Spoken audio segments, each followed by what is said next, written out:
To introduce today's discussion, we have pre-recorded a message from Aleda Rose, who's the chair of the D&I committee, who sadly can't be here today, but wanted to share some thoughts into today's theme and discussion points, partnerships. With that said, I will hand it over to Aleda to kick it off. Hello, everyone. I'm Aleda Rios. While I wish I could be there with you in person today, I'm truly honored to join you virtually for this year's International Women in Engineering Day Leadership Lunch. Thank you to the Royal Academy of Engineering for the invitation and for bringing together such an inspiring group of women engineers, leaders, and future change makers. Events like today take me back to the beginning of my own engineering journey, when I was just starting out and looking for guidance, for inspiration, and for examples of what was possible. I know how powerful it is to connect with one another, to learn from each other, and to find support in a shared purpose. This takes me back to a mentor that once told me, don't be afraid to be all you can be, because the world needs you to make a difference, and you will always have me as a partner. This year's INWED theme, Together We Engineer, couldn't be more fitting. Partnerships are the foundation of progress, whether that's between academia and industry, between startups and established institutions, or simply between one generation of engineers and the next. No engineering breakthrough happens in isolation. Collaboration fuels innovation, and inclusion is what makes it sustainable. I'm particularly excited that today's panel, led by Dr. Hayaatun Sillem, will shine a light on different forms of partnerships, from industry to academia to entrepreneurship, and explore how they're opening doors and creating lasting impact. The newly released 2030 Royal Academy of Engineering strategy envisions a future where engineering and technology are harnessed to improve lives and build a sustainable, innovative economy. Central to this vision is the emphasis on collaboration and partnerships across sectors and disciplines. By fostering connections between experienced leaders and emerging talent, events like today's lunch contribute to building an engineering community fit for the future, diverse, skilled, and united in its purpose. To the early career engineers in the room today, this event is for you. You are our future. You bring new perspectives, fresh ideas, and the courage to do things differently. My advice, seek out partners to push you to grow and be that person for others too. Ask questions, take risks, say yes to opportunities, and don't be afraid to create your own. Use today to connect, to be curious, and to imagine what kind of future you want to help build for all of us, junior or senior, academic or industry, early stage or established. This lunch is more than just a moment of celebration. It's a starting point. Let's not let the connections made today in here follow up, reach out, collaborate, reach out to me online, because when we choose to work together across backgrounds and sectors, we don't just engineer solutions. We engineer a better, more inclusive future. Thank you again, Dr. Hayaatun, Julia, Luisa, and the team at the Academy for creating this space. Can't wait to hear about the partnerships, the ideas, and the momentum that begins today. Enjoy the lunch and keep engineering that future together. How inspirational is that video? I've watched it a few times. The first time, I had to go a wee walk around the park because I was so inspired as a fellow engineer and thought I really want to take this with me. So yes, we'll be honing on Aleda's words throughout this afternoon, and our talking points on the tables will feed into what was started with her. To kick off the main discussion, I'd like to welcome Dr. Hayaatun Sillem, Professor Julia Sutcliffe, and Dr. Luisa Freitas de Santos to the stage.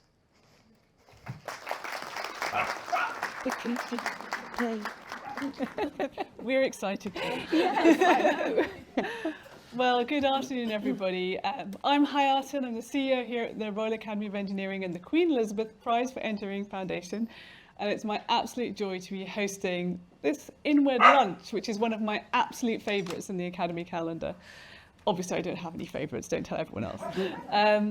I'd like to start by thanking Jennifer and Alida for getting us off to a great start. And I'm very excited to be here with two wonderful colleagues and friends and people who I have admired to bring together this topic that is the focus for INWED this year, which is really focused on how engineering happens in practice. Together, we engineer. And I think all of us in this room know that the reality is engineering is all about partnerships and people and teams. It's a deeply human-centric profession where everything we achieve is achieved through those relationships, through those partnerships. And so I'm really looking forward to talking to Luisa and to Julia about the reality of the role that partnerships have played in their careers, in their experiences, and trying to bring to life the theory behind the theme with some practical examples. So without further ado, let me just properly introduce my wonderful colleagues. So Luisa, I'll start with you. Dr. Luisa Freitas dos Santos is Vice President of Global Clinical Supply Chain at GSK, and as a result has a really deep understanding of how partnerships across research, regulation, logistics and manufacturing are essential to getting life-saving treatments into the hands of those who need them most, and we'll hear more about that in a minute. And Luisa is also an Academy trustee, and we're very grateful for your contributions there as well. And then we have Professor Julia Sutcliffe, who is the Chief Scientific Advisor at the UK Government's Department for Business and Trade. And Julia has got a myriad of experience that really exemplifies what it means to bridge these worlds of advanced engineering, strategic innovation, public policy now. And from cutting edge aerospace systems to AI and autonomy, Julia's work has been really built on this interdisciplinary collaboration and partnership. And so we couldn't have two better speakers to lead us through this topic. And maybe I'll just start with you, Julia, just ask you to introduce what you do to people and just say a bit about what partnership means to you. Okay, well, thank you, Hayaatun. Thank you to the Academy for hosting this event. And hello, everybody. Thank you for coming on this very hot day. So when I started to think about the question, what does partnership mean? The more I thought about it, the more profound I thought it was. Because actually, I can't really think of anything in my professional career that hasn't involved partnership. And then when I sort of stepped back from that, I sort of can't really think of anything in my day-to-day life that doesn't in some way, shape or form involve partnership. So I suppose partnership to me means collaboration, it means complementarity, it means reaching out, it means sharing, it means continual challenge and renewal of thoughts and ideas. It means giving back. It means somebody having your back when you need that to happen as well. So I think the sort of network of partnerships that we create through our lives and through our careers is really essential. And in engineering, that sort of complexity of challenges, that sort of integration job that we do on a day-to-day basis, we're in the business of, as our leader said, creating ideas and turning those into practical solutions and applications. That is simply not possible without partnership. So I really look forward to sort of speaking about some of the examples that I've got and hearing about others. So yeah, thank you. Fantastic. So Luisa, does that resonate with you? What does partnership mean to you in your life? Very good, everyone, and thank you for joining us today. And I very much share the thoughts that Julia shared with you in terms of partnership, and that has been completely crucial over my career and continues to be. And for me, partnership, the first step in partnership is actually being curious. Mm-hmm. And it's being open to really look out and see where there might be a shared goal, where there might be some complementary skills. Maybe the shared goal is addressing a big challenge or a big problem, but it starts with that curiosity, being open, finding that shared goal, and then continue to build trust in terms of what is the outcome that we want to find, what is the solution, being very clear about that. And then the final piece in terms of successful partnership is that you follow through on that commitment, because the shared goal needs to translate into a practical solution, a practical application. And you only build trust if you really both, or 3 or 4, or whoever is in that partnership, really commits to it. So that's, to me, it's really that. Translating to my own journey, my own career, I think partnerships have been essential, and I put them in 2 groups. Been essential to accelerate innovation, that I'm very passionate about taking ideas from labs into solutions, medicines to patients.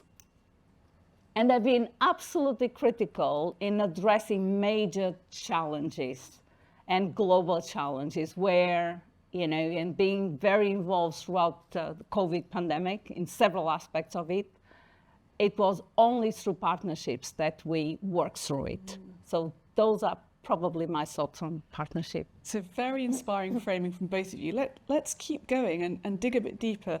Tell us, Luisa, about some of those partnerships that have been influential and important in your career. Yeah, no, and that question is fantastic because I can think of so many. And, I could pick from, universities where I joined the industrial advisory board to try to guide what's going to be the curriculum of the next generation. That's just one example, maybe small, but hopefully, I'm a chemical engineer. Hopefully for chemical engineers of the future, I was able to give some examples for people to work on that will impact in the future. And I still connect with some people that did those examples. So that's great. It's small. But then I think about some of those big ones, and just to share one with you in terms of a partnership that was critical, very broad. I'll take you back to the beginning of 2020, February, March, we had COVID pandemic restrictions. People didn't really know what was the testing needed, what was the treatments, what was the vaccine. It was a bit of a very confusing, challenging situation. And I remember having conversations across with partners in other companies. So GSK is a large company. We also have AZ is a very large company. The University of Cambridge, we got together to try to find a solution to partner and create a testing lab to address and just create solutions together. That involved regulators, involved government, involved university, involved companies that work in the same sector. So traditionally, you wouldn't be joining up those efforts. It was an amazing experience. I think that all of us that worked through that took something in terms of how partnerships can really, really save lives, literally. It's a partnership that I think we all experience the benefits of, so what a wonderful example to pick. And what about you, Julia? Which partnerships would you like to share with us as having been particularly meaningful in your career? Yeah, so I've probably got 3 examples for you, sort of building on that excellent example. You talked about the kind of integration of different skills and capabilities. So the first example I'll give you is partnerships for complex products. So if I sort of think about my time when I was at BAE Systems, working on the Taranis demonstrator, for example, a big complex program, to get products of that level of complexity up into the air, in this case, into the marketplace, for example, you need to integrate a whole set of different capabilities. So you need to integrate different partners that all bring different aspects of that overall system that knits together. So you might have different subsystems, different product suites. You've got regulators that need to be involved in the journey. You'll have customers that need to be involved in the journey. You're sharing risk, but you've got a common goal, a shared outcome, and that enables you to create that framework where you can do really complex things. And probably those partnerships have built up over many years, possibly decades, to get to that point of readiness where technology is ready, skills are ready, infrastructure, laboratories are ready, and you can do those amazing things. So that's a kind of partnerships for complex products example. I'll give you another 2 examples. So another one would be a bit different to that one, where you've got a sort of suite of partners that have known each other for decades, know what they're doing. You'll have partnerships for disruption. So large companies often partner with really entrepreneurial innovators through venture arms or skunk work type laboratories because they recognise the value of a different way of thinking, looking at the problem from a different perspective and coming up with a set of answers that they wouldn't necessarily come up with. So that the value there is bringing really different perspectives together that disrupt that sort of that disrupt the thinking, have new creative sort of solutions that can be brought to the fore. And often they are really good examples of really innovative products that you see in the marketplace. I'll come back to some examples in a minute, but things like electric urban air mobility taxis, for example, would be one. And then the third sort of partnership I would reference is partnerships for long-term risk-taking and sort of advantage in the technology space. So that would be sort of partnerships with academia, where you're partnering over many years and you're both able to take risks. So a company and an academic institution, possibly neither would be able to invest singularly in this outcome that might be many years away, but together you can actually take risks. You can take a much broader portfolio in terms of the problem space. And I've seen large companies have strategic university partnerships in specific areas that really do generate a sort of a long-term outlook, and it brings different cultures together. And no word of a lie, I have been in situations where folks on one side of the table have got shoes that are so shiny you could see your face in them, and folks on the other side of the table not wearing shoes, they're not even in socks. So bringing really different cultures together and finding that complementarity can generate real advantage as well. And I've just come back from Paris Air Show, and I'd say that I can see really clear examples of those three things absolutely in operation when I sort of look at the aerospace sector, the sort of academic technology, the sort of new fuels, really revolutionary techniques and subsystems, complex products, innovative, disruptive products, all on display. So really, really healthy partnerships. Important to have that kind of, that sort of range of different types of partnerships for different purposes. Amazing, and you know, just a really good reminder about how interwoven engineering is with partnerships. Yeah. Why don't we bring it up to date? Julia, tell us a bit about what you're doing today in your current role and where partnerships fit into that. Okay, so I'm the Chief Scientific Advisor in the Department of Business and Trade. So my role there is to work with the government department and make sure that decision making and policies are underpinned with evidence and advice as it relates to science, technology and engineering. I actually work in a network of 23 chief scientific advisors in the UK government. And interestingly, of that network, I think 10 of them, including the government's chief scientific advisor, are actually females. So really good ratio there. But we work together to solve problems that cut across different departments and different domains. So what I didn't mention previously about the sort of Paris Air Show was that I was there with the Department for Transport Chief Scientific Advisor.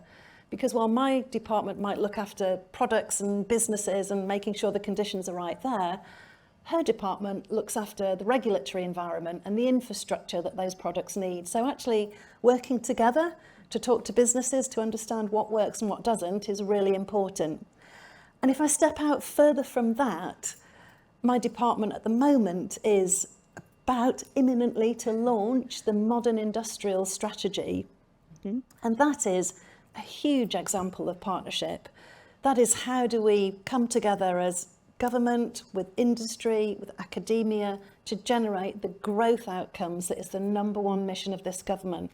So that we've got hundreds and probably thousands of people working on those partnerships at the moment. So that's a sort of a huge macro example of partnership. Really helpful, and actually very interesting for lots of us that don't work so closely with government to actually understand a bit more about how in practice partnerships relate to your role as a government chief scientific advisor. So I'd like to turn to you, Luisa, and ask you the same question. Mm-hmm. Tell us a bit more about your role today and where partnerships fit into that. No, and partnerships are absolutely central to my role. So I lead the global clinical supply chain at GSK, and just to translate that into what exactly that means. So my team and I responsible to enable everything that you need to take and scale, a medicine or vaccine from a lab at really a minor scale, and to scale it, and at the same time produce enough quality of clinical manufacturing so that we can conduct clinical studies. So throughout the first phase, right through file and launch. And as you know, in medicines, that can take a long time. So partnerships are not only essential, but they change with the life of a medicine or a vaccine as they go along from very, very fundamental research and the excitement of genomics, some of the data sciences that are coming through, right to be able to develop something that patients can take. So in my job, it's enabling that. You can imagine the multi-skill, what happens in terms of producing a medicine, right from the drug substance, the drug product, what you see, the injectable, the tablet, any other presentation, the inhalers, the asthma inhalers, which I've worked throughout my career, and partnerships that we have in the discovery space, very crucial to really understand the mechanism of disease. So we've got several universities in the UK and abroad to really understand the science of immunology and how we know that in a lot of disease areas, actually immunology and immune response is so crucial. So some academic deep expertise, both in data understanding, genomics, and then it's bringing that and translating with the help of many engineers in the team into some of ideas that actually can be developed into a medicine. So partnerships that we have, for example, with startup companies that have new delivery devices. There's new injections, some people that have auto-injectors if you need treatments, very frequently, or new types of inhalers that are a lot more effective and can deal with, for example, hand impairments of many patients. Yeah. So partnerships in there can be small companies, can be larger companies than at the larger scale. So it's connecting right from discovery research and the right partnerships there, right to the solutions in making a medicine and turning that into a reality. So partnerships are absolutely fundamental. So you basically wouldn't have any of these medicines at all without partnerships. And absolutely. That's a great reminder to all of us. Now, I've got loads of questions. I'm going to squeeze in one more to our fantastic guest, but please do get your questions ready because we'll be opening it up for discussion very shortly. So my question to you both before we open it up is, this event is really rooted in partnership. We've always had as one of the themes this idea that we'll connect people across generations and disciplines and sectors and types of company within engineering, and that opportunity to form new relationships is very much part of why we hold this event. So I'd like to ask the two of you whether you've had partnerships in terms of mentoring or relationships that have helped you to develop as engineers and as senior leaders in your own personal journeys. So maybe I'll start with you, Luisa. Sure. I benefited and hope that I continue to mentor many, but I benefited personally from many mentors. And I remember in particular one that was a senior female leader in research that was instrumental and pivotal actually for me to gain the confidence in terms of put forward my ideas. Which was actually building a network, a stronger network of engineering, different engineering skills within the company. And I wasn't sure how to put that forward. You need to gain and to articulate in a way and to gain the sponsorship. And she really, really was instrumental in terms of challenging me. And it felt uncomfortable because she was at the time,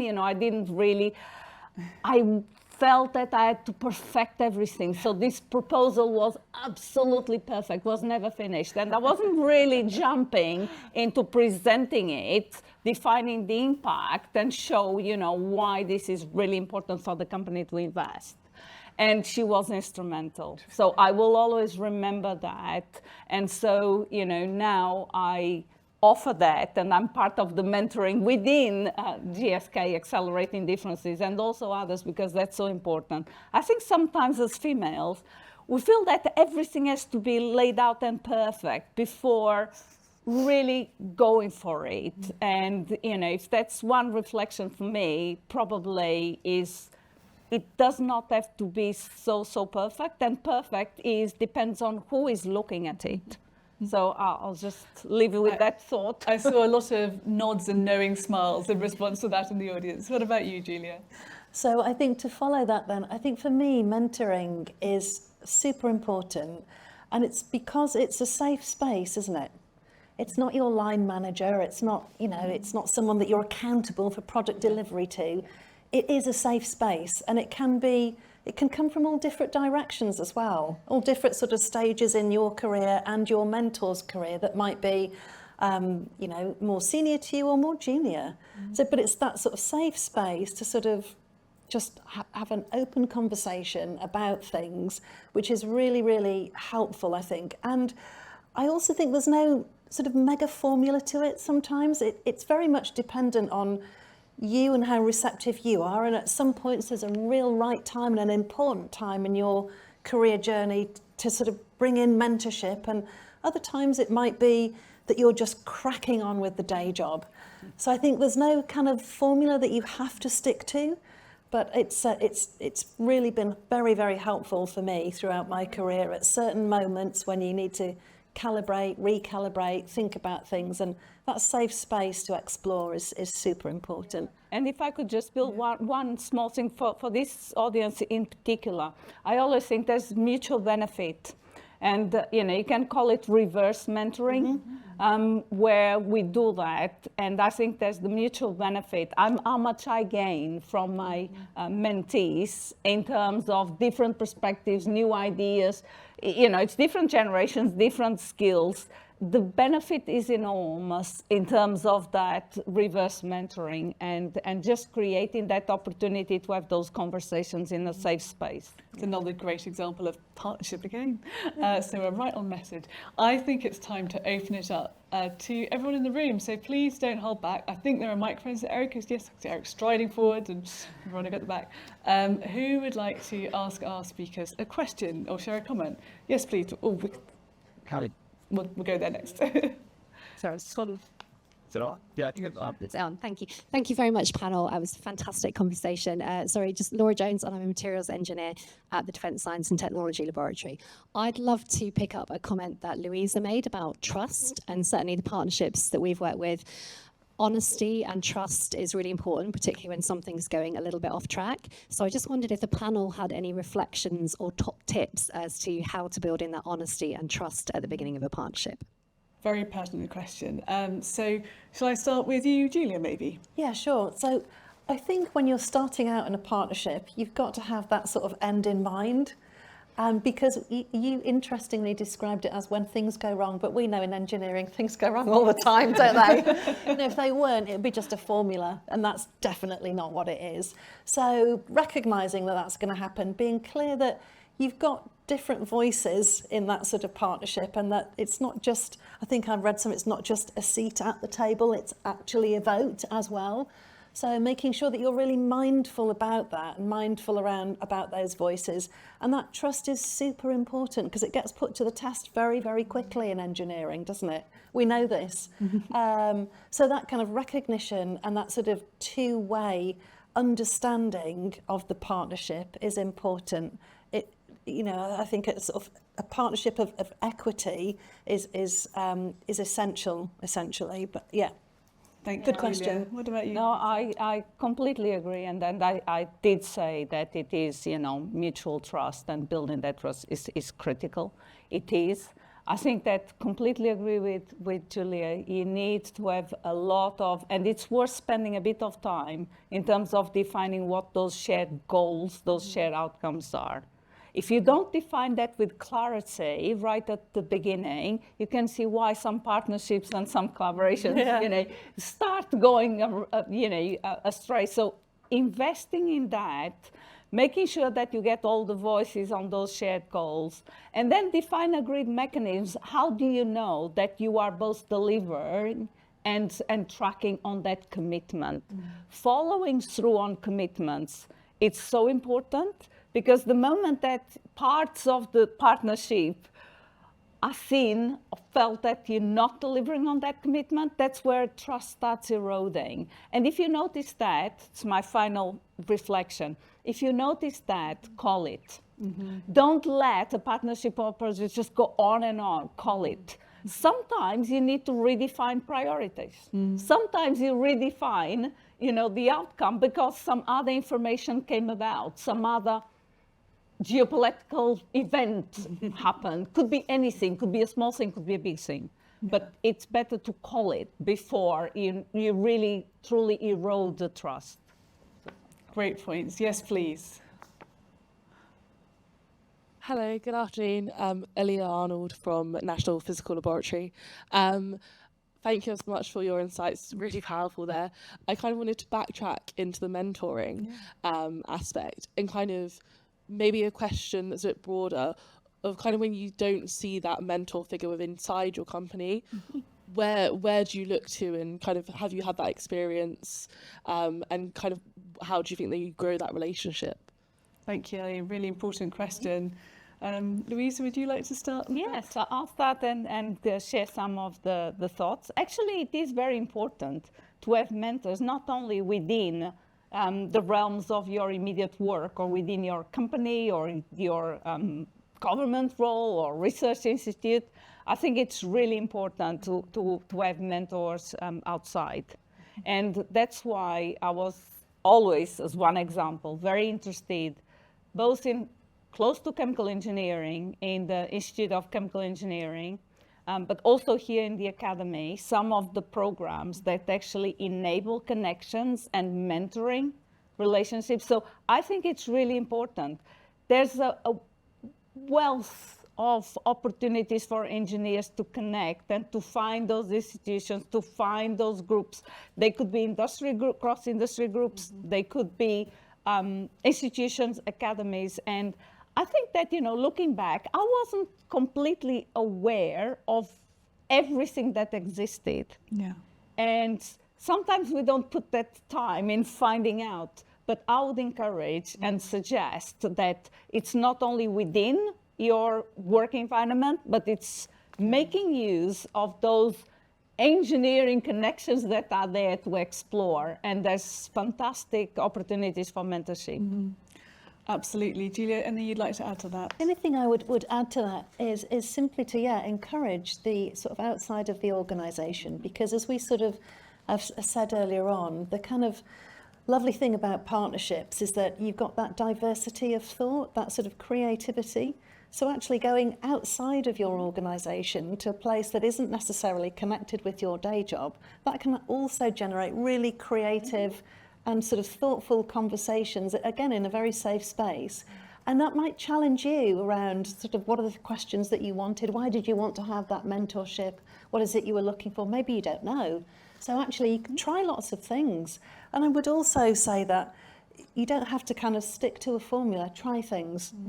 Yeah, I mean, it's really compelling when you are seeking some form of mentorship, guidance, respectfully. I mean, that's a really compelling thing for somebody else to want to give back to you when you sort of nicely position it with them. So you won't be short of offers, but you don't have to stick with something for a lifetime. I'd just try and see what works for you. I really second that. And I think sometimes we get sort of too fixated on the idea of a mentor, when really what we need is a wonderful set of partnerships and personal contacts that at different times will give us different things, and sometimes your peer mentors or peer relationships can be the most influential in your development, and other times you need somebody who's got that sort of seasoned industry experience. So being out and about and just having an openness when you go and talk to people, you never quite know what will come out of it, but having that network you can call upon for different things at different times and making sure you invest in giving back through it as well. I mean, that's just a joyous thing anyway, whatever label we put on it. So the fact that you're here is already a great example of doing that. So let's go to the back of the room. Is there any questions at the back of the room? Well, we're in the middle of the room. Thank you, Veronica. Thank you. I'm Mona and I'm an Associate Professor of Batteries and EVs at WMG, University of Warwick. My question to the panel is, sometimes what hurdle in building collaborations is to come to that common language with every other partner, so everyone understands what you are talking about, what's your expectations, and also understand what is their expectations. So my question from the panel, based on their experience, is what would you recommend to get as a skill, how you build that a skill of explaining what you are after, and probably also connected to that, how you would lead a partnership or a collaboration where others necessarily don't have that skill. So how would you lead them so everyone comes to that common language? Thank you. Interesting. Who'd like to have the first go at that one? Go ahead. Luisa, do you want to give a first go?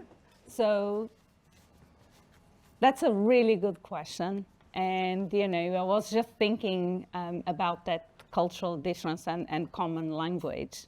And I was just reflecting in my own experience and actually leading a global team where people are in diverse countries, and although in the same team, so I have groups in 6 countries directly working with me and working on a daily basis. And how important it is to check for that understanding of the common language. Sometimes we think that we have the common language and there is an understanding. However, you need to be very mindful that there will be different cultural elements, there will be different contexts, and actually, if you don't take the time to understand some of that context, you could be assuming that you've got that common language, but you don't. So I think it's building in whatever you're trying to do in the partnership, you need to build a mechanism to check for that common language. And I think that you sometimes need to be brave at asking the questions. You know, I always say that a leader doesn't have all the answers. A leader needs to have pretty good questions. Nice. And, you know, that has helped me throughout and still helps me. I'm writing that one down. Great quote, brilliant. So I think the fact that you're asking that question means you're sort of halfway there to answering it, probably. I think, as Luisa said, taking time at the beginning to understand those sort of shared goals is super, super important. And actually, we've probably all got examples where we tried to bring things together that were perhaps quite different. We thought we'd got the answer and off we went, and then it all fell apart because actually this party were driven by something quite different and this party totally didn't understand that challenge.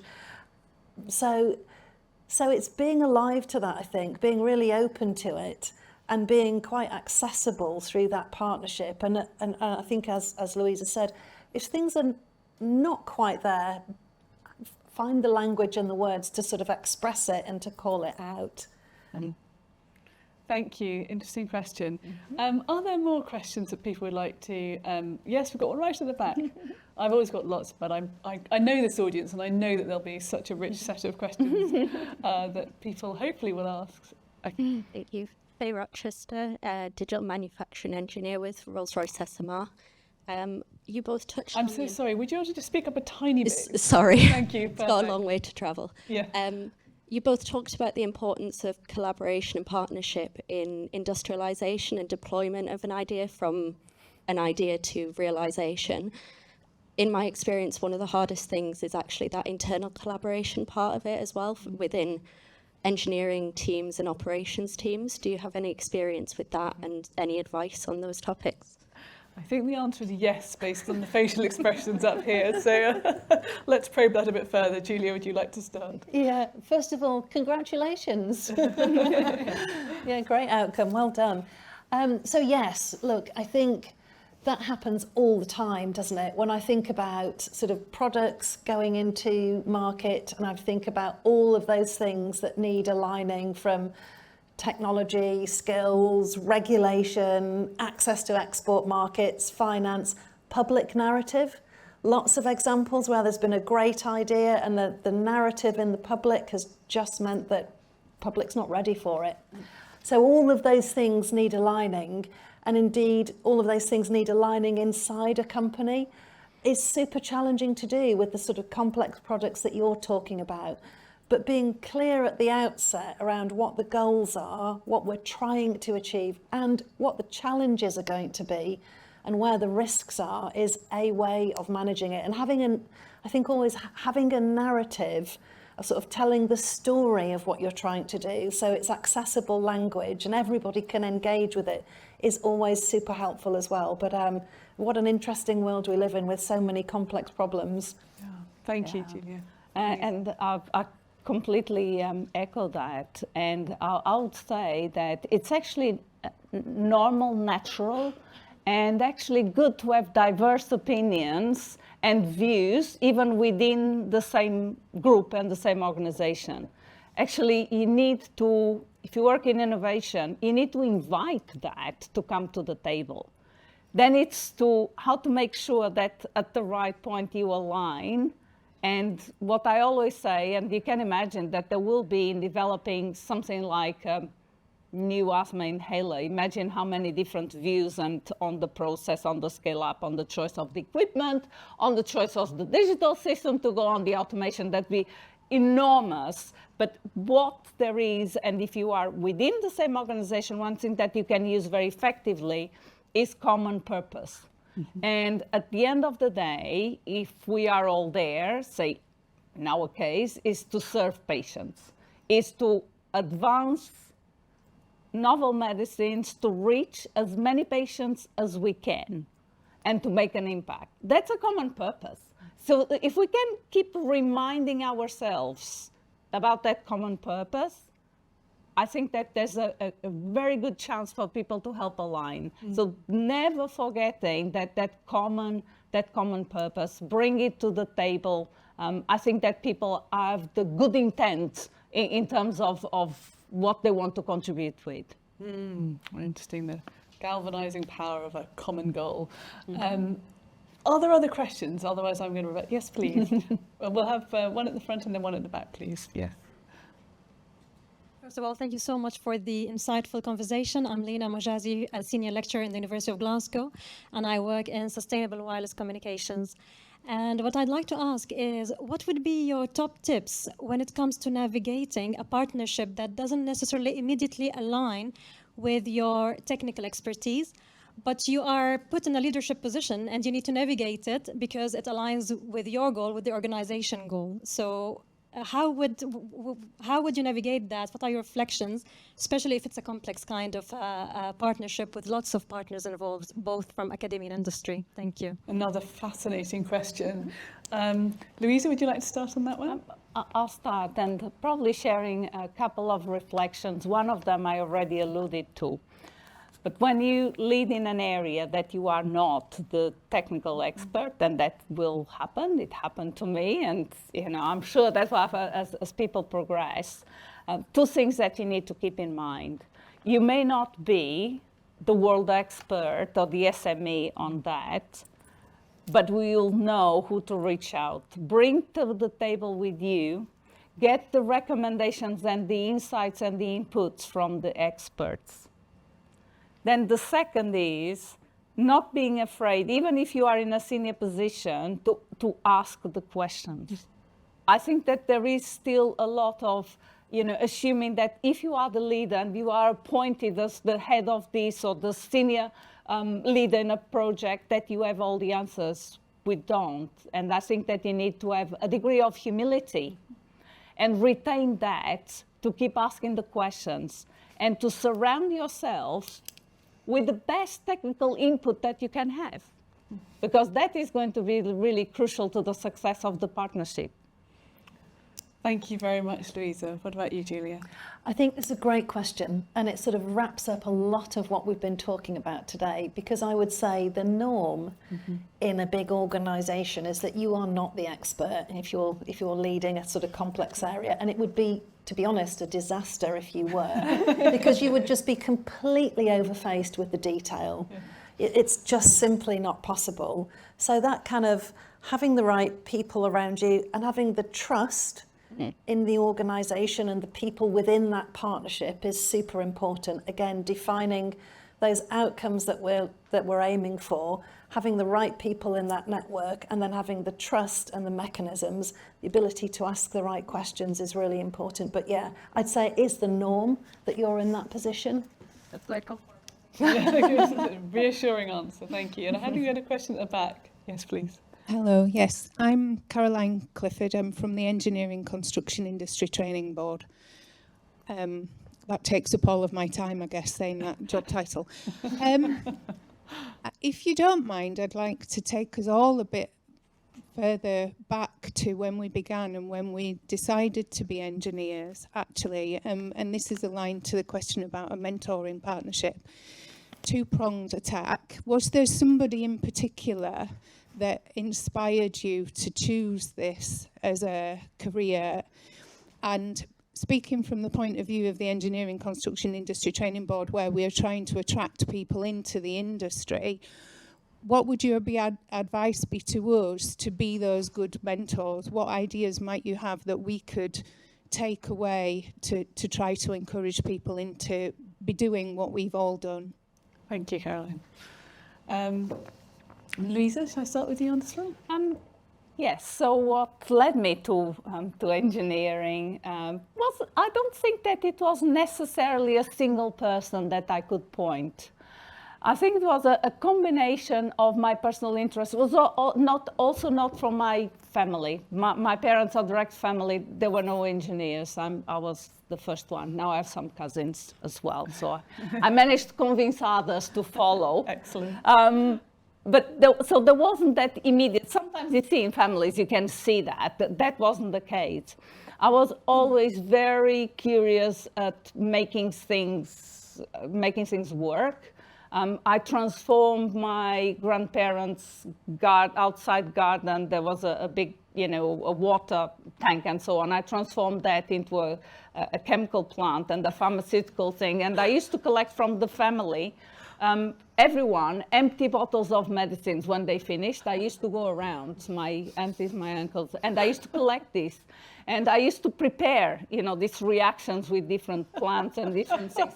So I set up this entire thing, which my grandmother, actually, probably the one that encouraged the most to explore that. Now, she had no idea about engineering and science.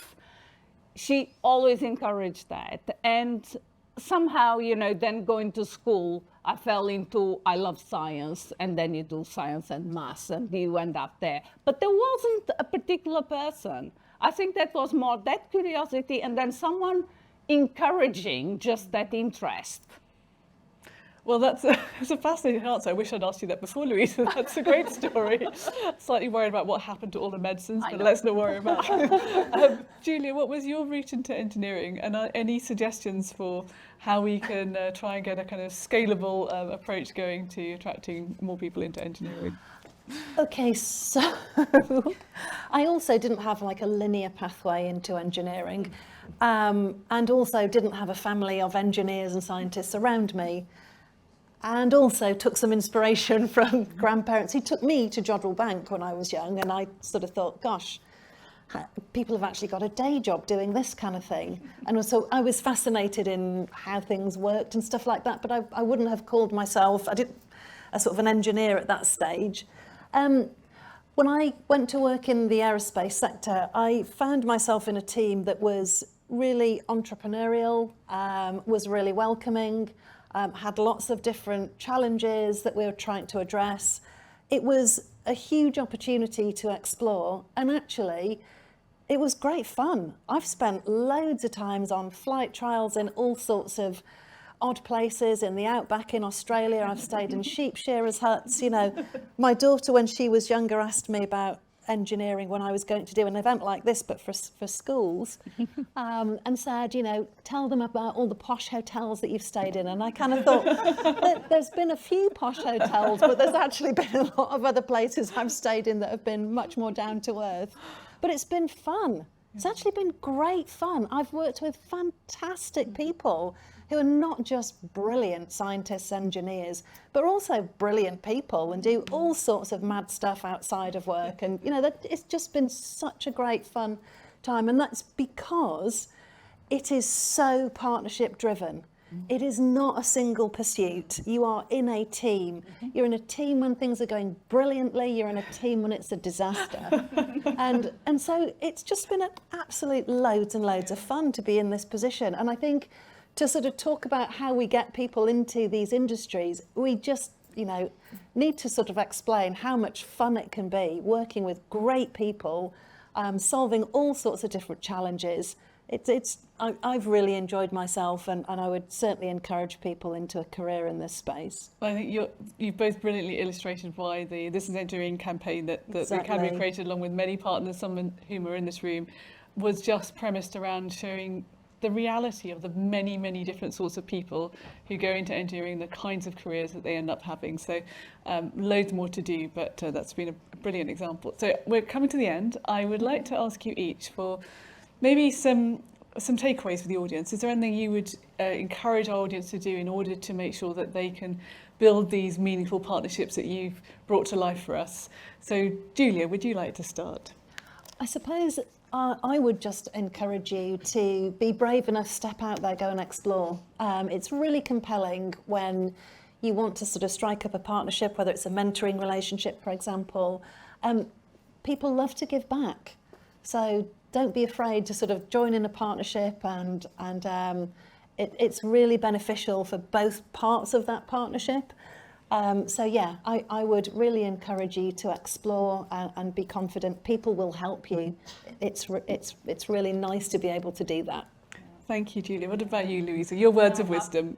Absolutely, I actually completely see that. So I would say be bold in initiating those conversations and connections.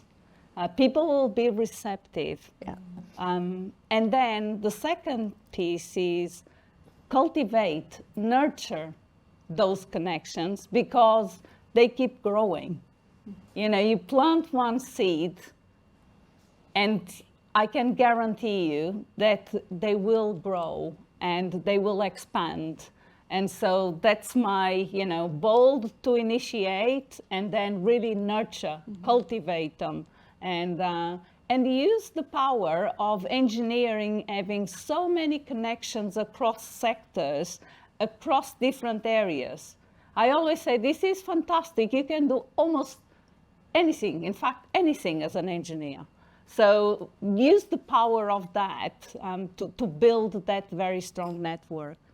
Well, very, very inspiring words to end on. And I would really like to, say that I at the start pointed out that Julia and Luisa were two people that have inspired me along my career. And I hope you'll now see why we have two leaders who are at the very top of their profession, showing that incredible level of authority and ability to impress you with all of their achievements, but doing so in a way that is absolutely rooted in authenticity and openness and curiosity and inclusivity and empathy, and all of these qualities that actually underpin what truly meaningful partnerships are based on. So thank you so much, our wonderful speakers.